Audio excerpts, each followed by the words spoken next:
It's time for the first 15. We'll be doing this on Overreaction Mondays throughout the rest of the year. We think these are the top 5 things that you need to know about, and if we miss a couple, we'll certainly pick those up. This is the first 15. Let's get to it. Number 5 starts in the Steel City. The Pittsburgh Steelers. The Rodgers reminder. Still got it. You know, there was a lot of conversation last year about whether or not this guy is worth a damn at professional football. You know, he flew all the way from his home in beautiful Southern California. I mean, he's got a gorgeous. Oh, yeah. Huge. Good views. Waterfront. He walks on that beach, too. He's got his dog, Apollo, coming around. You know, he's having a good time. It's a beautiful house. He said, you know what, I'm going to go fly back to New York whenever they get the new GM, new head coach. I want to talk to them personally.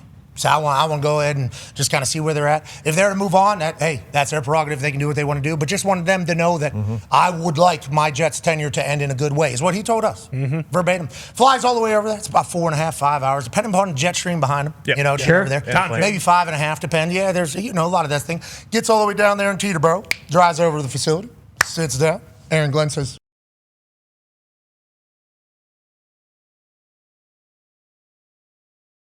I don't think those were the exact words. Now, the way Aaron describes the encounter and the lack of description of the encounter from Aaron Glenn makes us believe that it probably was a pretty uncomfortable situation. No doubt. So then Aaron leaves, and now he's trying to figure out his life. Remember, close personal friends going through a cancer battle, we would then inevitably learn. Had to be there for them. People that rely upon him were going through some very heavy things. He had his offseason. He was thinking about potentially retiring. Doesn't join any team. Everybody's loud. This guy needs to make his decision for a draft. Little they know that was going to happen. No. He was going to be making a decision for a long, long time at that particular case. In the Pittsburgh Steelers, Mike Tomlin was calling him every single week, checking in on him, seeing how he's doing, how's it going. They were preparing an offense, allegedly, for Aaron Rodgers, even when he wasn't a Pittsburgh Steeler at the time. So you wonder, with all that shit and all the noise and everything that's going on, how would it fare? Thought it was going to be a cagey affair because these two teams, obviously defensive stout.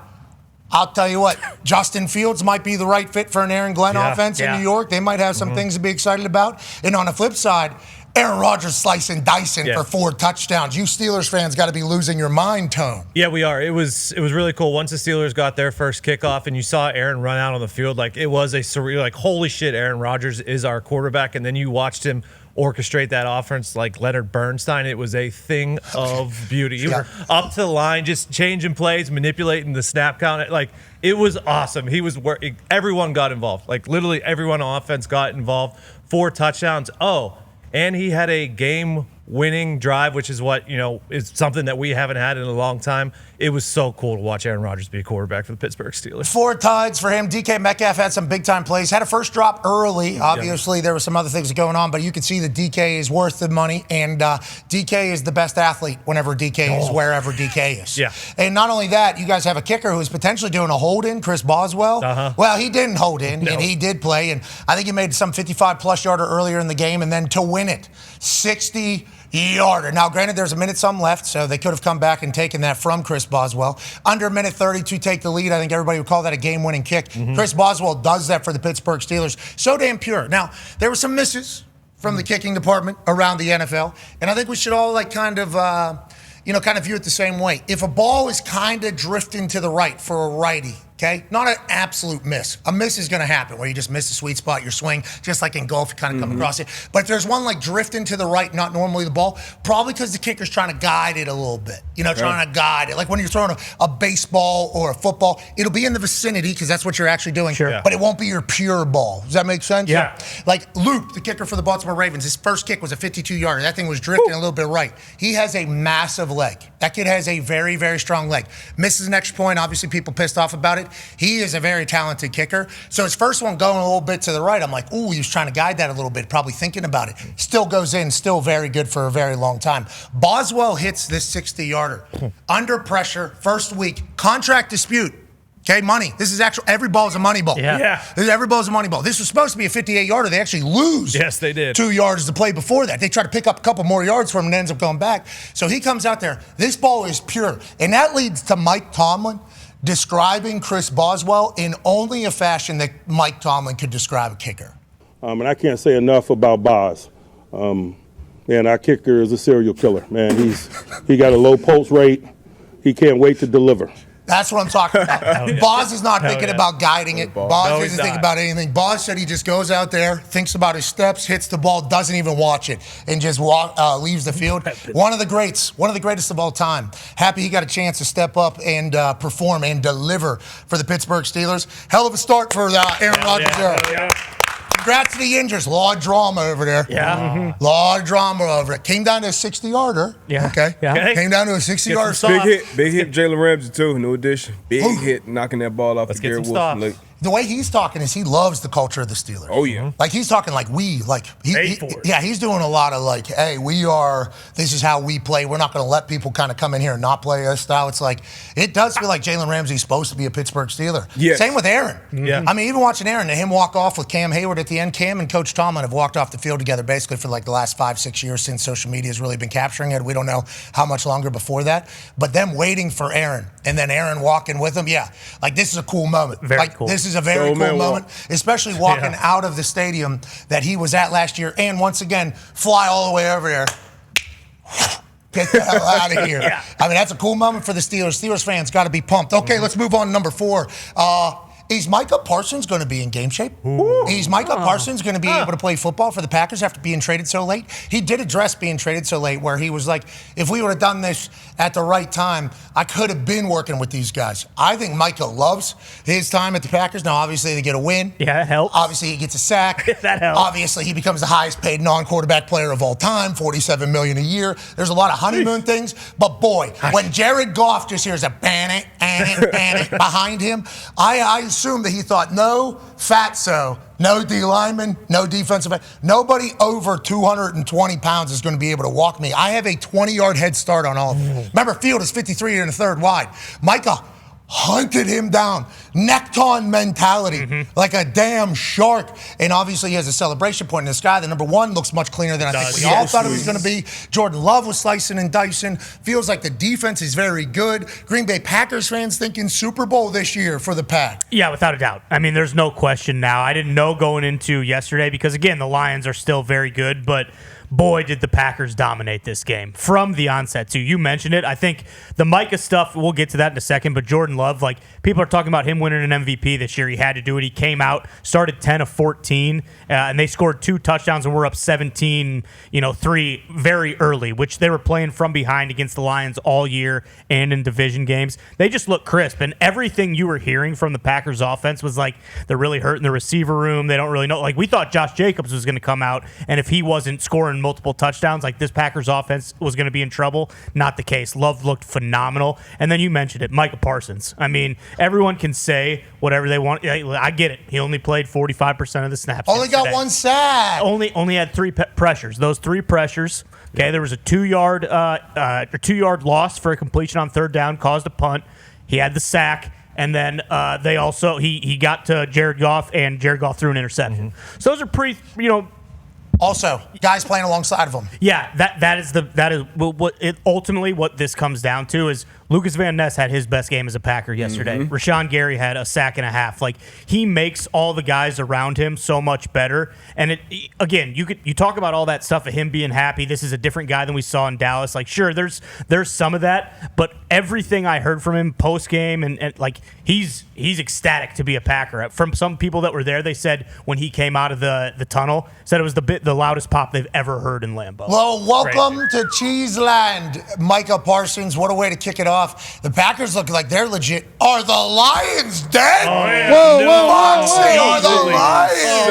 Lions. Yeah, I'll tell you what. Oh, no. Everything we were worried about this whole offseason was exposed yesterday. Detroit is burning to the ground right now. It's not good. Well, you guys got new coordinators. Good commercial. The offensive line is the biggest worry. Foxy, the Applebee's commercial. No, Good even commercials. You get rings for those? Dan Campbell's game in that Onion one. rings. Even he admitted he wasn't as funny in the Applebee's commercials. That was a sign. Let's be honest. That was a sign.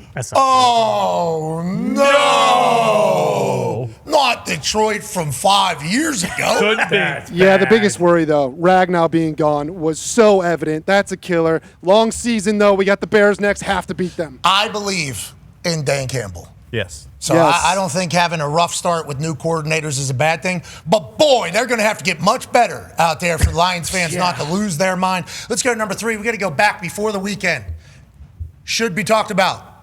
Herbert's hot hand handles case. This guy was electrifying. This was exactly what Justin Herbert was kind of billed to be. This is what we had all hoped that Justin Herbert could be this season. Second year in the Jim Harbaugh culture. And you're talking about Quentin Johnson doing his thing. Keenan Allen, oh yeah, he's back on the Chargers. And what's he doing? Oh, scoring touchdowns again. Justin Herbert was outrageous. I mean, everything he did was seemingly the perfect decision at the right time. His leadership, very evident. His press conference afterwards sounds exactly like a robot. Hey, we need AAI.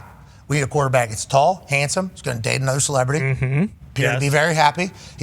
I need him to have the proper composure in massive moments. He needs to be able to throw a football like a goddamn animal. Okay, that's what he needs to be able to do. Needs to be able to run people over.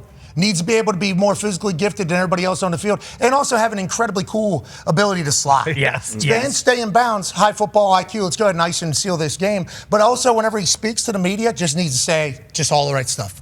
Just everything needs to not even come close to being, yeah, we're just focused on tonight playing our best football. What do you got next week? Well, I think we're going to focus on playing our best football, and we're going to do our thing, Oh, it was great to have him in here. He works really hard. We try to work really hard. How do you feel about Coach Harbaugh? Oh, he's the best. Every day he's working so hard. It's just every day we're kind of focused on that day that is in front of us, and if we keep stacking days, we're going to be good. Okay, what do you think about your wide receivers? Oh, they're all so good. They all run such good. Like, everything he was saying was just super perfect quarterback, movie quarterback, and he has been called the blueprint. He, Josh Allen, the other very tall, very large, very athletic, very fast, very durable guys are like what everybody's looking for. Is this the year, D-Bud? You've been on the Chargers, Justin Herbert hype train for what, 4 or 5 years now? Yeah, since inception. Since Mr. and Mrs. Staley coaching Bruce tree. And Linda. Yeah, Bruce and Linda Staley's coaching tree have come through there. You've been on the Herbert train, I would say, since the beginning. I'll tell you what, Friday had to feel pretty good for that train as they got off the stop down there in Brazil. Yeah, and even before that, we had a great, Coach B.A. sitting in this chair. When he was here, he asked a great quarterback, if we have a clip, what quarterback would you build your franchise around? Believe it or not, I like the guy with the Chargers. Just Justin Herbert. I think they've kind of gone by the wayside. Oh, and I got a lot of some side eyes up here on the stage. I'm sure I saw a bunch of comments on X. Wow. And he showed out, man. 25 of 34, 318 yards, just dotting it up. And it was a pass-first offense, too, something you don't expect from Greg Roman, something you don't expect from a Jim Harbaugh football team. Just opening up, pass. Got after that Spags defense. Everyone was involved. You mentioned Ladd. You mentioned Keenan Allen been back. And Quentin Johnston. If he can continue to play like a first-round pick and ball, they'll be in a great spot. Did the thing with his arm, but with his legs to end the game once Chris Jones got a little greedy. This is kind of what makes Chris Jones great. You go and take a chance on the edge. You don't dive inside. Herbert gets the edge and seals it with this beautiful slide using his legs to seal this game. So, yeah, Justin Herbert and the Chargers look like they might be the real deal this year. AFC West has a lot of competitors. Kansas City Chiefs going to have to figure it out pretty quick. Ty, they're getting loud over there in Kansas City and around the world. I hate to say it. I think the Chiefs might be dead. No! They might be. The Chiefs is still the Chiefs and always will be until these eyes don't see Patrick Mahomes, Travis Kelce, Andy Reid, Brett Veach, Spags, and Tobe. The NASCAR, we'll talk about that later. We're running out of time here. Oh, we need NASCAR. We will certainly talk about it because that was one of the I'm saying we need it right now, 140. Yeah, we need NASCAR. I don't know if just we have for this enough whole time. operation. Yeah, I don't know if we have enough time. We don't. So, like, for that NASCAR kick that they did right before half there, there is a cutoff time. They were certainly at it. Only one play, though. We got two left. That was Well, ladies and gentlemen, number 2 headline I think we need to be talking about, Josh Allen and the Bills. And their late night thriller. You all were probably asleep. I fell asleep after watching Lamar Jackson run 200 yards to pick up a first down after he was outrunning the entire Buffalo Bills D-line, and they were up 15. I'm like, well, if this is happening in the fourth quarter, it has seemingly been the Ravens' night to begin with. Josh Allen has certainly made some massive plays, but this Baltimore Ravens team looked unstoppable. And when Lamar's doing this shit in the fourth quarter and they have a lead, my brain just said, you can go to bed now.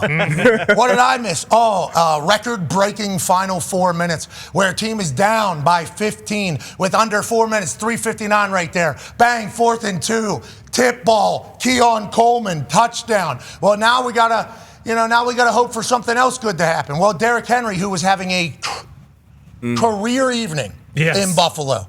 going for 100 early, couple touchdowns, does something he never does because Ed Oliver is an absolute monster on that Buffalo Bills D-line. They scoop it. Obviously, Josh Allen and the Bills do what they do. They score, miss the 2-point conversion. Now they're down 2. Baltimore gets the rock back. They can run the clock out. They don't. Leads to what? Matt Prater, 41 years old, walk off.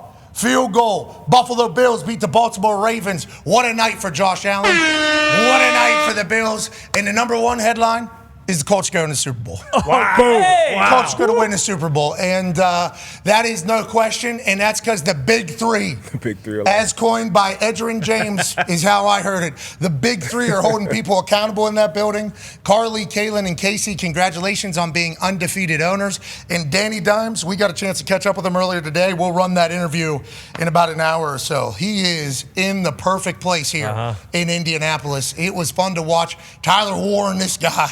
Man. He's a Sasquatch out there. Oh. This dude's unbelievable, and Danny Dimes loves him. Danny Dimes was getting the ball to everybody. Yeah. I mean, everybody was eating. Jonathan Taylor had a big game. Offensive line did some amazing stuff. I mean, it was the most fun we've ever had in the Loud House By far. since becoming fans of the team. Like show, you Sure. get, like in Right. the suite. It was spectacular, electrifying. Cam Bynum. And I said this to Danny Dimes earlier, which you'll see in the conversation about an hour from now. Cam Bynum, between every single play, was like this. And he gets a turnover. You can see that he is just a juice machine, and he's everywhere. Lou Anarumo's defense held him to a shutout in the first half and only gave up 8 points or whatever it is. And Cam Bynum hit the scene. I mean, that is unbelievable stuff. I wish he would have hit the kip up into the pop lock, but nonetheless, the Colts look different. And with these eyes and boots on the ground, actually, they're going to win the Super Bowl. Yeah. This team's a real deal. 7% optimism in that athletic poll from a lot of people that were AR fans on the internet. And those AR fans were saying a lot of terrible things about me whenever I was pointing out the obvious last year. Okay? And now they were saying very negative things whenever Danny Dimes became our quarterback. And everybody kind of said that this team stunk. Everybody. Yeah. People forget we invested in defense. We got a new defense coordinator. We got dogs across the board over there. And on the offensive side, Danny Dimes has loved his weapons here since the day he got here. The only reason why I know that is because I had a chance to have dinner with him a couple weeks into his stint here, and he started rattling off names, who he likes, how he likes. And you saw Pittman Jr. do his thing, Downs do his thing, Tyler Warren do his thing, Big Mo Alley Cox. Pierce. I mean, Pierce is doing his. I mean, there is. We got a team. Got a squad. We got a team. Like our guys. And shout out to Boss Man, certainly pushing the Pacers on a little bit of run. Yep. And I'll tell you what, if Jim Irsay is going to be doing a little bit of run for his Indianapolis Colts, we'll certainly enjoy the ride, brother, one last time. It was a fun day celebrating the boss. A lot of alum came back into town. Saturday night there was a gathering as well. It was a perfect weekend here in Indianapolis for the Colts, and the team looks damn good for real, Conrad. Well, that's the thing, is that it was just justifying watching the entire thing because it was domination. We talked about some of the games earlier, like the Packers, they dominated the Lions start to finish. The Colts are one of those teams who dominated week one, the Dolphins, from start to finish. And when you just look at all of those weapons that you just mentioned, this is why living in Indianapolis and watching this team has been such a nightmare for the past 5 years, because this wasn't the first time they've been out on the field with all these great players, all these great receivers, all these great players on defense, and performed well. That's why it is stunk, because we've seen the potential. You see A.D. Mitchell, Pierce, Downs, Tyler Warren now, Pittman, like all those dudes have been there, minus Warren, and they haven't had a quarterback like Dan Jones. They haven't had an O-line play that well like they did yesterday. It was just a big time, like, okay, so we haven't been watching or talking about the Colts like absolute idiots. They have been this good. They just needed a quarterback to come in, and Danny Dimes is the guy. A lot of pressure on him, too. Yeah, a lot on the Colts as a whole. On Dan Jones specifically, because you come in and you have a very publicized quarterback battle. We know what he did in New York and what that was. But so it's a lot of pressure for him to come in and, okay, now it's obvious that he won this job. And then when I reached out to people in the building once he was named the starter, nobody was surprised, and now you see why. And then the game plan. You'll see it more in the conversation with Dan, but it was pass out of the gate, and I definitely didn't expect that. But yeah, he showed up, and then his defense, Lou Anarumo, been in a new spot with a bunch of new pieces. They were 7 minutes away from a shutout. Crazy. So yeah, all things are clicking right now for the Colts. Indiana Jones and the Dimes dive, brother. We're about to have a run over here. And Tyler Warren ain't from here. No. He is gigantic. Add him to the list. And I think he might have the head, the skull, like AJ has one of these ones. Yeah. Just a super thick, massive head. Like a cannonball. It is like Bingo. cannonball. Yeah. It would have to be to survive that hit we saw at Penn State. Correct. The other day. Yes. The way his head snapped off that. It's the most violent thing I've ever seen in person. Just complete bang, and then he just oh shit. Yeah. And then He got a handoff on the next play. Yeah, his hair. I mean, he is awesome, and we got OGs that are good. But you're right. It was like kind of like justifying. Just like, thank goodness what we've been seeing and talking about isn't just us. Well, and Chris Ballard's probably thinking the same thing. Yeah. Oh my Thank God. Jesus Christ. I thought we've had a good team for a while. Okay, quickly, D. But you heard the top 5 there. Anything we missed that people definitely need to know about? Oh, speaking of violence, I saw something violent yesterday out there with the Rams. Puka Nacua, an absolute dog, friend of the program, took a nasty, nasty hit from that nasty Houston Texans defense. But guess what? He didn't cry. He didn't pout. He went back to the locker room, showed his quarterback, all right, go patch that shit up and get back out here. Need you 12. And he came back out and he showed up, and they got a big-time win. Tough opponent. Look, week 1, it's all about getting a win, regardless of how ugly, how pretty it is. You want to get that win. But it's not just about offense. That defense, Shula got the boys still hunting. Landman had a huge punch out. But this is the coverage Durant right here with this nasty interception on the sideline. Just nasty. Had to replay it to make sure it was an interception like they do all turnovers. Just that nasty. guy's name is Landman? No, this is Durant. This is Landman right here. Yes, and this punch out is phenomenal. The peanut punch, Marlon Humphrey, all these guys have made it famous. Not even going in thinking about a tackle, just going in with an actual laser missile on that punch out. Unbelievable turnover. Rams found a gritty win. And the recovery. The recovery is just as nasty and as athletic as the punch out. This was one great game. Another great game down there in the NFC South. Something we didn't talk about. The Tampa Bay Bucks and the Atlanta Falcons. Hold on. That is his a sick first name. like Rock Landman? I will never say his first name. Punching Landman. Slamman. Boom. Landman. Landman. Yeah, exactly. Okay, all right, sorry. But that's a great name. Something else we definitely got to talk about. It was a great game down there in NFC South. Which is they always have bangers week in and week out. But Michael Penix Jr., first of all, the Falcons made the right decision. They made the right draft choice. And the Falcons are going to be all right. It's a big-time throw in the fourth quarter to get his team in a position to come down and possibly win this game. Ray McLeod had 2 phenomenal diving plays. This one was a 4th down scramble to the left where he dove and got the first down and made it a goal-to-go situation. Unbelievable athleticism here. We know what he can do throwing the ball, but this is just showing off his athleticism. And it didn't stop there. He had another one here, another one 4th and goal where he had to stretch out, keep all his lower extremities off the ground, and get the ball to break that plane to get this game close. But, it started off a little shaky.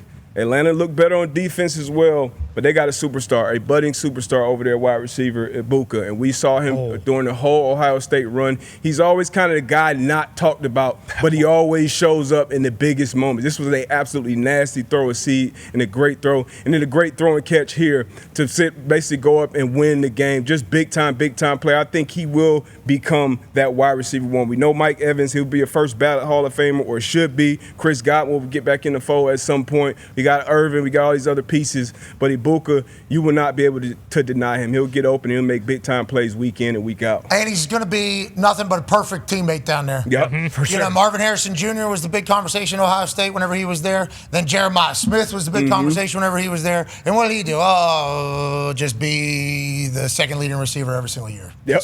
He's not as the one. So he won't get into shit. Seems like he'll be a great teammate. Oh, yeah. Block his ass off. Smart. Everything about him. Knows where to play everywhere. He's durable, reliable. He's like Terry McLaurin. Yeah, I'm excited to watch him, and shout out to the Buccaneers getting a big-time win. Falcons' defense was playing pretty good there. Yeah, they were. Oh, yeah. Well, they get it figured out, and Penix being a Young guy boys. is certainly sweet.